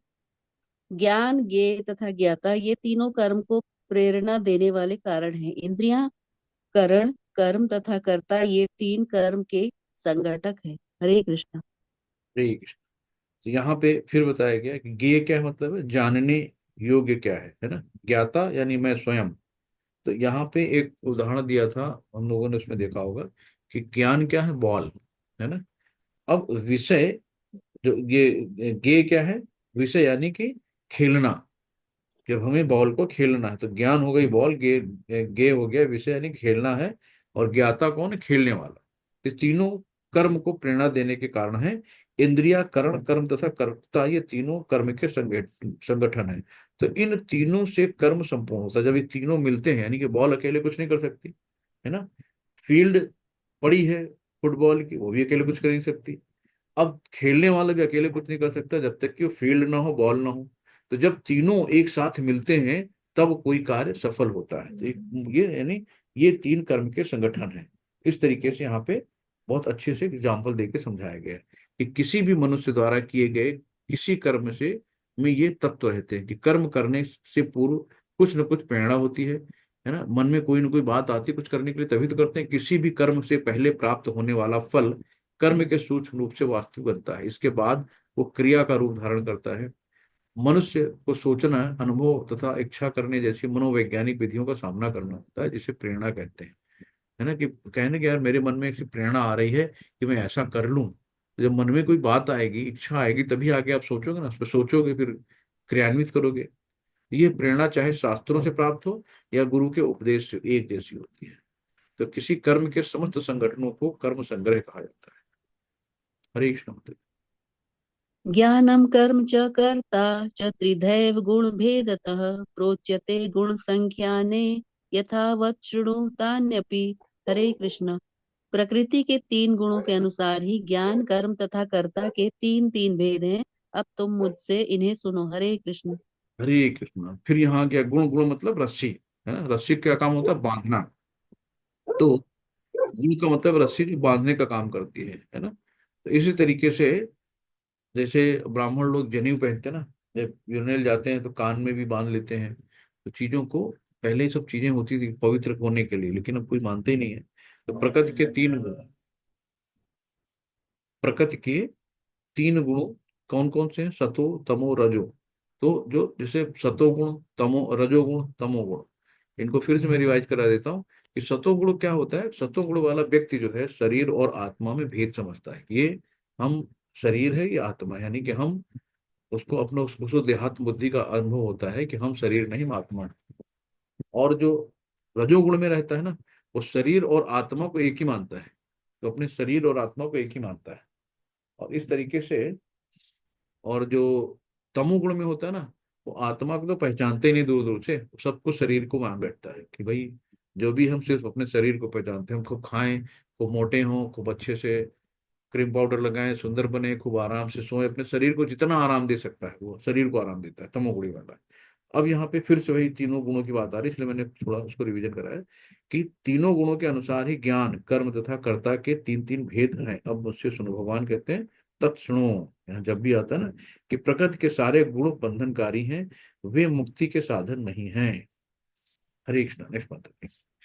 सर्वभूतेषु येन एकं भावम् अव्ययम् विमीक्षते अविभक्तं विभक्तेषु तज्ज्ञानं विद्धि सात्विकम्। हरे कृष्ण।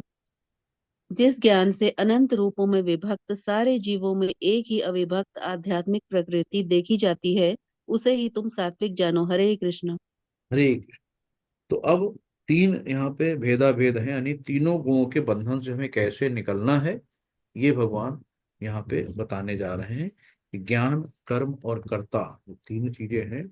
तो जिस ज्ञान से अनंत रूपों में विभक्त सारे जीवों में एक ही अव्यक्त आध्यात्मिक प्रकृति देखी जाती है, उसे तुम सात्विक जानो। तो सतोगुणी क्या है कि यानी कि अभी बताया ना कि सबको आत्मा समझता है। तो सारे जीवों में समभाव की भावना रहती है, किसी में भेद नहीं करता। शरीर और आत्मा के भेद को जानता है कि जो शरीर क्या है, आत्मा क्या है। तो ये सतोगुणी में आता है। तो जो व्यक्ति हर जीव में, चाहे वो देवता हो, मनुष्य हो, पशु पक्षी हो, जल जंतु हो अथवा पौधा हो, एक ही आत्मा को देखता है, वो सात्विक ज्ञान प्राप्त रहता है उसमें। हरे कृष्ण। नेक्स्ट बात। पृथक्त्वेन तु यज्ञानं नानाभावान् पृथक्विधान् वेत्ति सर्वेषु भूतेषु तज्ज्ञानं विद्धि राजसं। हरे कृष्ण। जिस ज्ञान से कोई मनुष्य विभिन्न शरीरों में भिन्न भिन्न प्रकार का जीव देखता है, उसे तुम राजसी जानो। हरे कृष्ण। ठीक। इसमें क्या है, अब राशि वाली बात आ गई कि राशि गाय कुत्ता बिल्ली, हम देखते हैं ना कि सब अलग अलग, तो मनुष्य विभिन्न शरीरों में भिन्न भिन्न प्रकार के जीव देखता है। तो अभी हमने बताया कि सतोगुणी वाला व्यक्ति क्या करता है, शरीर और आत्मा के भेद को जानता है। रजोगुणी वाला व्यक्ति क्या करता है, शरीर और आत्मा को एक मानता है। और तमोगुणी वाला आत्मा को नहीं पहचानता है। तो ये जब दिमाग में बातें रहेंगी ना, तो हर एक चीज क्लियर रहेगी। तो यहाँ पे एक जो ज्ञान से पूर्ण है और एक शरीर क्षणिक अज्ञानता का प्रकाश है, यह एक ही शरीर से परे कोई विशेष जीवात्मा या परमात्मा नहीं है। ये सब धारणाएं रजोगुण में होती है। हरे कृष्ण। नेक्स्ट बात प्लीज। तमोगुण। यत्तु कृत्स्नवदेकं यत्तु कृत्स्नवदेकस्मिन् कार्ये सक्तम् अहेतुकम् अतत्त्वार्थवदल्पं च तत्तां समुदाहताम्। हरे कृष्ण। और वह ज्ञान जिससे मनुष्य किसी एक प्रकार के कार्य को जो अति तुच्छ है सब कुछ मानकर सत्य को जाने बिना उसमें लिप्त रहता है, तामसी कहलाता है। हरे कृष्ण। हरे कृष्ण। धर्मं तु साक्षात प्रणयम प्रवेक्षा। यहाँ पे क्या होता है, तामसी वाला, कि तामसी वाले को, उसको, उसके लिए धन ही ईश्वर है। और ज्ञान का अर्थ शारीरिक अवस्थाओं की तुष्टि, वो अपने शरीर के लिए काम करता है। यानी कि ये आत्मा को नहीं पहचानता है, ये सिर्फ शरीर को पहचानता है। और क्या करता है, ऐसे ज्ञान का परम सत्य से कोई संबंध नहीं होता। वो जानते नहीं ज्ञान क्या होता है। साधारण पशुओं के ज्ञान यथा खाने सोने रक्षा तथा मैथुन के लिए ज्ञान जैसा ही होता है। तो दूसरे शब्दों में, इस शरीर से परे आत्मा संबंधित ज्ञान सात्विक ज्ञान कहलाता है। जिस ज्ञान में लौलिक तर्क तथा चिंतन मनोधर्म द्वारा नाना प्रकार के सिद्धांत तथा वाद जन्म ले, वो राजसी है। और शरीर को सुखमय बनाने रखने वाले ज्ञान को हम तामसी कहते हैं। हरे कृष्ण। नियतं संग्रहित अराग द्वेषतः कृतम् अफल प्रेप्सुना कर्म यत् यत् सात्विकम उच्यते। जो कर्म नियमित है और जो आसक्ति राग या द्वेष से रहित कर्म फल की चाह के बिना किया जाता है वह सात्विक कहलाता है। हरे कृष्ण। हरे कृष्ण। अब सात्विक में क्या आते हैं ना, जैसे हम लोग भोजन नहीं कहते, हम लोग प्रसादम कहते हैं। कि जो भी मंदिर में प्रसाद बनता है ना, वो 16 माला करने वाले ही बनाते हैं।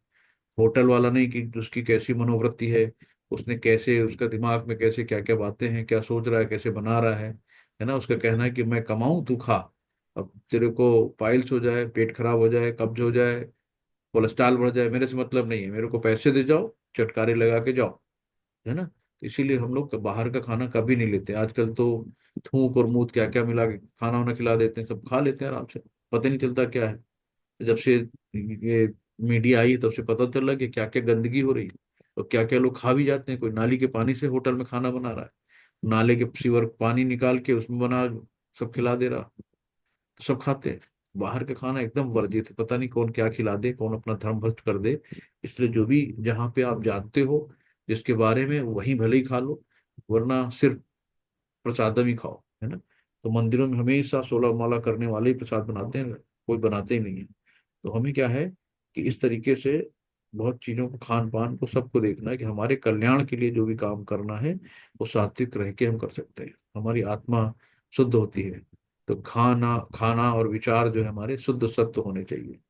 हरे कृष्ण। माता जी, कर्म के बारे में हम लोग 23 से 25 तक पढ़ेंगे। कर्म कैसे, सतोगुण में कर्म कैसे हैं, रजोगुण में तमोगुण। नेक्स्ट माता जी 24। य- यत्तु कामेप्सु न कर्म स अहंकारेण वा पुनः क्रियते बहुलायासं तत् राजसम् उदाहृतम्। हरे कृष्ण। अनु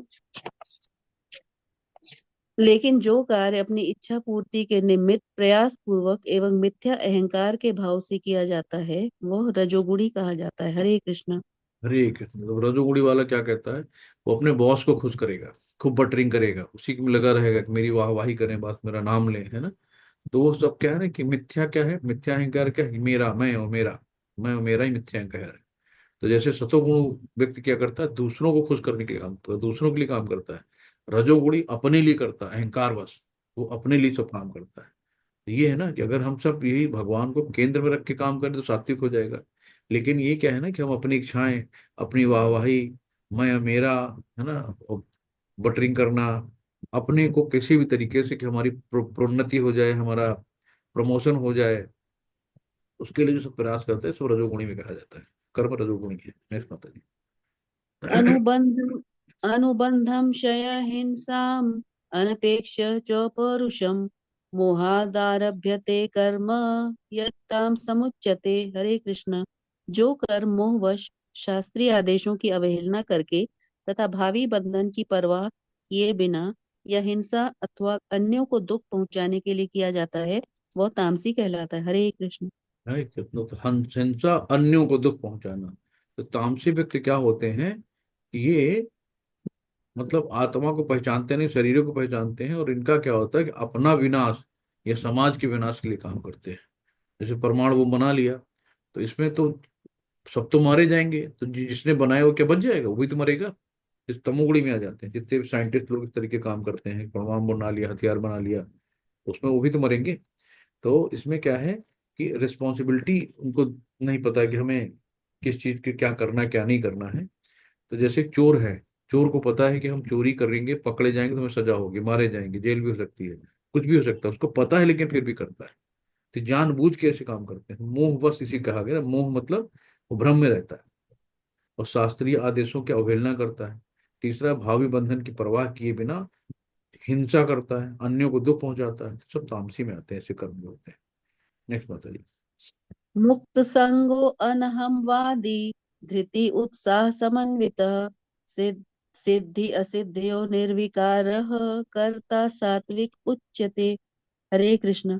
जो व्यक्ति भौतिक गुणों के संसर्ग के बिना अहंकार रहित संकल्प तथा उत्साह पूर्वक अपना कर्म करता है और सफलता अथवा असफलता में अविचलित रहता है, वह सात्विक कर्ता कहलाता है। हरे कृष्ण। हरे कृष्ण। तो इसमें क्या है, हमेशा अब यहाँ पे कर्ता आ गया। अभी तक हम लोग कर्म में थे, अब यहाँ कर्ता आ गया। एक हम लोग बचपन में पढ़ते थे, शायद किसी को याद हो, कर्ता ने कर्म को कर्म से ऐसे कुछ करके था, पूरा कोरिलेट किया गया था। कुछ मुझे याद नहीं आ रहा है ऐसा था। तो अब यहाँ पे 26वां श्लोक क्या कह रहा है कि जो भी काम करते हैं हम लोग कृष्ण को खुश करने के लिए काम करते हैं, तो ऐसे को सात्विक कर्म कहलाता है। अब जैसे है कि नामानिष्ठादार प्रभु जी हैं, अब ये काम वो अपने लिए नहीं कर रहे हैं। उन्होंने आज जो कोरोना काल से एक सेवा उनके गुरु महाराज जी ने उनसे कहा था कि खाली बैठे हो तो कुछ यार पढ़े लिखे हो, ऑनलाइन कर लो क्लास, कोई नहीं आ रहा। तो ऑनलाइन क्लास उन्होंने गुरु के आदेश से शुरू किया, और आज लगभग 10 लाख लोग उनके इस मिशन में जुड़ गए हैं, और एक भव्य मंदिर बन गया है। तो सब अपने लिए नहीं कर रहे हैं, तो वो भी कब सब कम क्या है, भगवान को खुश करने के लिए सारा काम कर रहे हैं। रातों दिन लगे रहते हैं। प्रभुपाद जी हैं, 70 साल की उम्र में उन्होंने इतना बड़ा कि गुरु महाराज जी ने मेरे आदेश दिया था मुझे कार्य को पूरा करना है, तो उन्होंने अपने लिए नहीं किया, उन्होंने भगवान को प्रसन्न करने के लिए काम किया। तो ऐसे जो कर्ता जो होते हैं ना, वो सात्विक कर्ता कहलाते हैं। हरे कृष्ण होते हैं। और इसमें उसको हम भी ले सकते हैं, स्टूडेंट को भी ले सकते हैं कि जो भौतिक गुणों के संशय मतलब अहंकार रहित, यानी कि उसका काम है चुपचाप हमें पढ़ाई करनी है, हमें फल की इच्छा नहीं करनी है, हम अपनी मेहनत करते हैं, रिजल्ट जो भी होगा देखा जाएगा, परिणाम की इच्छा नहीं करता है। तो स्टूडेंट भी, तो ऐसे लोग जो होते हैं ना डिप्रेशन में ही जाते हैं। और जब बहुत उम्मीदें कर लेते हैं कि मैंने काम किया है, मुझे ये होना ही चाहिए, वो डिप्रेशन में चले जाते हैं, सुसाइड भी कर लेते हैं, है ना। तो इसलिए हमें एकदम भगवान के ऊपर सबके छोड़ दें। सफलता विफलता की परवाह नहीं करता, वो सुख दुख में संभाव रहता है, कुछ भी हो संभव रहो। नेक्स्ट बताओ। रागी कर्म फल प्रेत सुरलोभो हिंसात्मको अशुचि हर्ष शोकान्वितः कर्ता राजसः परिकीर्तितः। हरे कृष्ण। जो कर्ता कर्म तथा कर्म फल के प्रति आसक्त होकर फलों का भोग करना चाहता है तथा जो लोभी सदैव ईर्ष्यालु अपवित्र और सुख दुख से विचलित होने वाला है, वह राजसी कहा जाता है। हरे कृष्ण। देख कितना तो जो राजसी लोग क्या है, राजसी लोग अपना नाम रुतबा है ना, भोग, तो ये सब क्या करते हैं, कैसे करते हैं, भोग की इच्छा इनके अंदर बहुत होती है ना, तो इच्छा अनंत इच्छाएं होती हैं। अपनी इच्छाओं के कारण ही ये भागते रहते हैं, गधों की तरह मेहनत करते रहते हैं। ये भोग की इच्छा से कार्य करते हैं, और प्रतिस्पर्धा के कारण ईर्ष्या भी करते हैं कि खूब मेहनत करेंगे यार, इसकी गाड़ी मुझसे गाड़ी, इसकी गाड़ी जो है इतनी बड़ी वाली, मैं इससे बड़ी गाड़ी लूंगा। तो उसके अंदर ईर्ष्या भी रहती है और मेहनत भी करता है। इस तरीके से वो भोग के कारण होता है। तो इसमें क्या करते हैं कि आसक्त होकर फलों का भोग करता है। जो भी करता है ना उसको लगता है कि बस, जैसे स्टूडेंट है, स्टूडेंट ने क्या किया, उसने बढ़िया से नकल किया और पास हो गया और खूब अपनी वाहवाही देखा, मैं फर्स्ट क्लास फर्स्ट डिवीजन ले आया हूँ। और इस तरीके से वो जो है अपने आप में वो समझता है। आ गया चल। अयुक्तः प्राकृतः स्तब्धः शठो नैष्कृतिः को अलसः विषादी दीर्घसूत्री च कर्ता तामस उच्यते। हरे कृष्ण। जो कर्ता सदा शास्त्रों के आदेशों के विरुद्ध कार्य करता रहता है, जो भौतिकवादी, हठी, कपटी तथा अन्यों का अपमान करने में पटु है, तथा जो आलसी, सदैव खिन्न तथा काम करने में दीर्घ सूत्री है, वह तमोगुणी कहलाता है। हरे कृष्ण। हरे कृष्ण। तो तमोगुणी क्या है? अज्ञानता है। तम मतलब ये अज्ञानता के वश में रहकर कार्य करते हैं, है ना। क्या प्राप्त होगा क्या नहीं होगा, भौतिकवादी हैं, मतलब नहीं है। तो इससे इनको, और दीर्घ सूत्री यानी कि आज का काम आज करे सो कल करे, और कल करे सो परसों, इतनी जल्दी क्या पड़ी है, अभी तो जीना बरसों। तो हठी कपटी और दूसरों का अपमान करने वाले होते हैं, ये सब तमोगुणी में आते हैं। जैसे कि रजोगुणी हमेशा नाम कमाना चाहता है अपना, और ये सब इतने आलसी होते हैं, सामान्यतः सदैव कपटी धूर्त अन्यों का अपमान करने वाले होते हैं। ये अत्यंत आलसी, काम होते हुए भी उसे ठीक से नहीं कर पाते, बाद में करने के लिए उसे एक तरफ रख देते हैं। अतः खिन्न रहते हैं, जो काम 1 घंटे में हो सकता है उसको वर्षों तक घसीटते हैं, ये दीर्घ सूत्री होते हैं। ऐसे कर्ता तमोगुणी होते हैं। तो कार्य को टाला मटोली बहुत करते हैं, आज का काम कल के लिए, ये तमोगुणी में आता है। हरे कृष्ण। तो कर्ता का यहाँ पे कंप्लीट हो गया, 26 28 तक, है ना।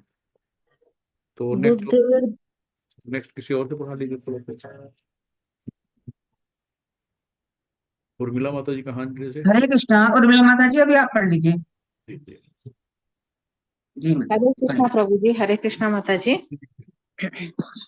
कौन सा है? 29 है। 29। बुद्धिर्भेदैर्धृतश्चैव गुणतस्त्रिविधं शृणु पोस् पोस् प्रोच्यमान प्रोच्यमानमशेषेण पृथक्त्वेन धनंजय। हरे कृष्णा प्रभु। हे धनंजय, अब मैं प्रकृति के तीनों गुणों के अनुसार तुम्हें विभिन्न प्रकार की बुद्धि तथा धृति के विषय में विस्तार से बताऊंगा। तुम इसे सुनो। हरे कृष्णा। हरे कृष्णा। फिर यहाँ भगवान ने कहा सुनो, अब तुम मुझसे सुनो, है ना। तो यहाँ पे भगवान अब बता रहे हैं कि धैर्य, कर्ता की बुद्धि, कर्ता, भगवान कर्ता की बुद्धि तथा उसके संकल्प यानी धैर्य के विषय में उसी प्रकार बता रहे हैं। तो अब क्या है, हमें डिटर्मिनेशन, ये धृति के विषय में बताएंगे, डिटर्मिनेशन कैसे होता है हमारा। तो ये तीनों के गुणों में बताएंगे। नेक्स्ट माता जी। प्रवृत्ति च निवृत्ति च कार्याकार्ये भयाभये बंधं मोक्षै च या वेत्ति बुद्धि सा पार्थ सात्विकी। हरे कृष्णा। हे पृथा पुत्र, यह वह बुद्धि सतोगुणी है जिसके द्वारा मनुष्य यह जानता है कि क्या करनी है और क्या नहीं है, किस से डरना चाहिए और किस से नहीं, क्या बांधने वाला है और क्या मुक्ति देने वाला है। हरे कृष्णा। हरे कृष्णा। तो जो बुद्धि सतोगुणी है, सतोगुणी का क्या मतलब है कि निरंतर भगवान की याद में रहता है ना, और भक्ति में हमेशा अडिग रहता है और निडर रहता है। भगवान का भक्त हमेशा निडर रहता है, किससे डरना नहीं, मतलब ही नहीं उसको। तो जो अच्छी बुद्धि अच्छे बुरे का भेद बताती है वो सात्विकी है। नेक्स्ट बात है। हरे कृष्णा। यया धर्मं धर्मै च कार्यं का चाकार्यमेव च अयथावत् प्रजानाति बुद्धि सा पार्थ राजसी। हरे कृष्णा। हे हे पुता पुत्र, सॉरी, जो बुद्धि धर्म तथा अधर्म, करणीय तथा अकरणीय कर्म में भेद नहीं कर पाती है, वह राजसी है। हरे कृष्णा। हरे कृष्णा। यानी कि जब तक उसको सफलता मिलती है ना, तब तक बड़ी बड़बाकी हाँकता हाँकता रहता है कि देखो ये है वो, और जैसे ही उसको असफलता मिली छोड़ के भाग जाता है, जो निराशा होते ही वो छोड़ के भाग जाता है, तो एक जगह टिकता नहीं है, तो अपने भले और सुविधा के अनुसार ही कार्य करता है। ये है राशि। हरे कृष्ण। नेक्स्ट। हरे कृष्ण।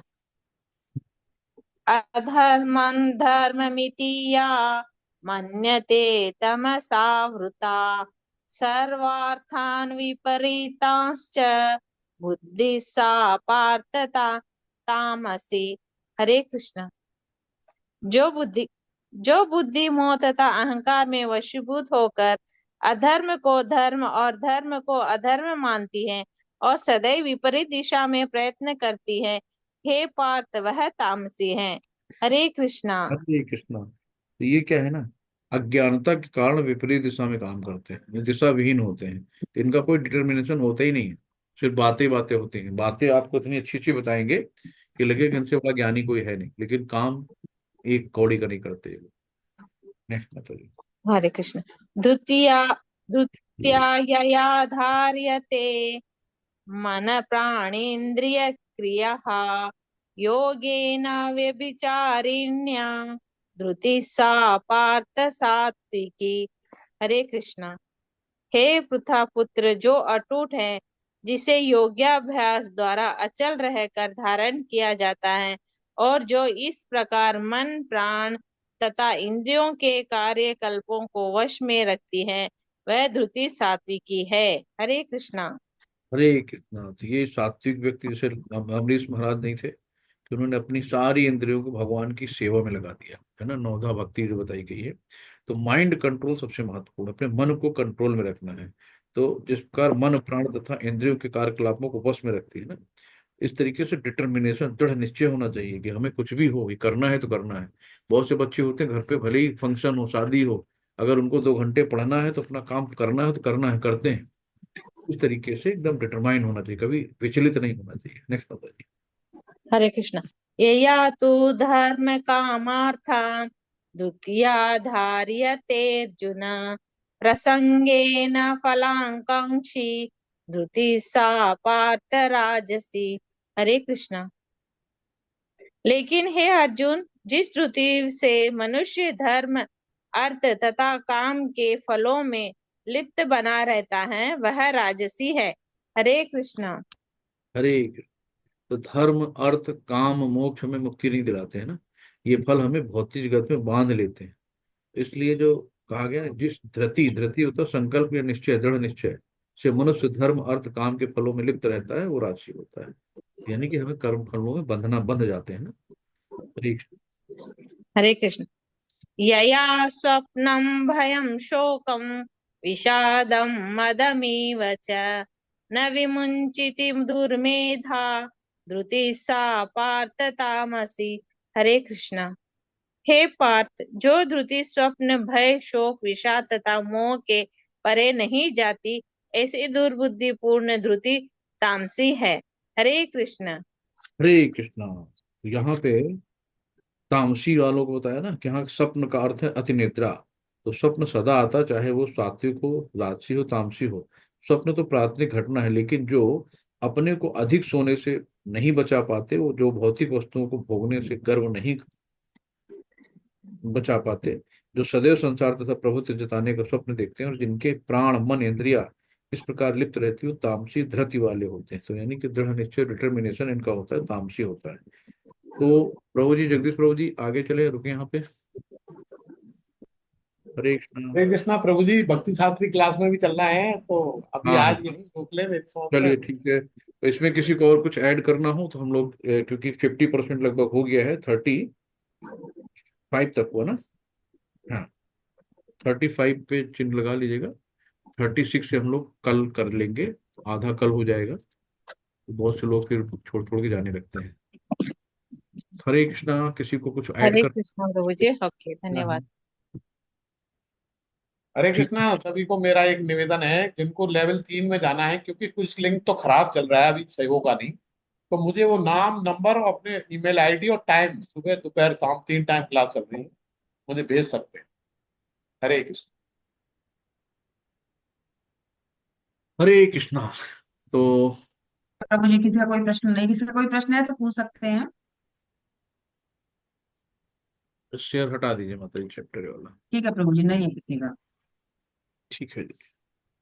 वांछा कल्पतरुभिक्षा कृपा सिंधु एव च पतितानाम पावनेभ्यो वैष्णवभ्यो नमो नमः। अनंत कोटि वैष्णव वृंद की जय, श्रील प्रभुपाद की जय, सभी भक्तों की जय, नमादास ठाकुर की जय, गुरु महाराज जी की जय। हरे कृष्णा, सभी को दंडवत प्रणाम। हरे कृष्णा। हरे कृष्ण हरे प्रभु जी, कृष्णा हरे प्रभु कृष्ण जी, प्रभु जी। कृष्णा प्रभु जी दंडवत कृष्णा प्रणाम। प्रभु जी, दंडवत हरे प्रणाम, कृष्णा बहुत प्रभु बहुत जी, धन्यवाद दंडवत आपका। हरे कृष्णा प्रभु जी। हरे कृष्णा। बस आप लोगों का आशीर्वाद बना रहेगा। बहुत कल बहुत चैप्टर अच्छा लगा प्रभु जी। हरे कृष्णा। बहुत बढ़िया प्रभु जी, समझ में आ रहा थोड़ा थोड़ा सा प्रभु जी। बहुत नहीं, बहुत बहुत समझ में आ रहा प्रभु जी। कोई सुधार करना हो तो बता दीजिएगा प्रभु जी, कहाँ को और सुधार करना है।